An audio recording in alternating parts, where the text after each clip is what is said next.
The playground by one of the main streets in Bucharest's centre had been hastily bulldozed. Over 300 graves already prepared, with volunteers busy since early light. It's not known how many people have to be buried. There's a steady stream of trucks arriving from the hospitals and from homes all around the city. However makeshift the setting though, for the first time for decades, the full rites of the Orthodox Church are being observed.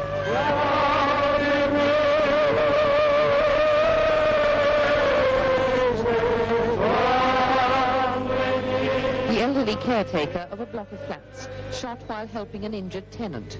His family having to cope with both grief and the scarcity of even basic necessities for a dignified traditional farewell.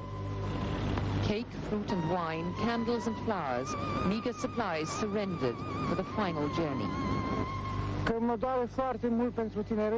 It hurt so much inside that these people, especially the young, could have seen the future. Among all those, even at the gravesides, there is a great deal of hope.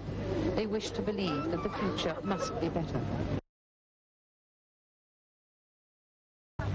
Tanks served as newsstands for the first copies of Timișoara's revolutionary paper.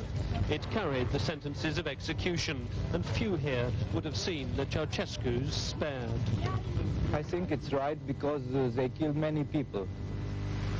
Coffins were being ferried to the cemetery to give some of the victims thrown in mass graves there a decent burial. And on this first morning of peace, the people remembered their dead. They'll still pay their respects to the martyrs of Timișoara here for many weeks to come. But now that Ceausescu is dead, the town which dared to defy him has started to live again. Food supplies are more meager than ever after the fighting, but there were no complaints in this shop. Its customers were among the crowds at the Reformed church opposite when Romania's demonstrations started. The church is closed for the moment. Laszlo Tokes, the priest seized for leading the protests, is part of the new government in the capital. But as Timișoara's townspeople repair the damage of the days of violence, they don't believe their revolution's over yet. It couldn't be the end. I mean, it only started a week ago, see? And it's too short a time to think it's all over and everything will be settled down and everything is all right.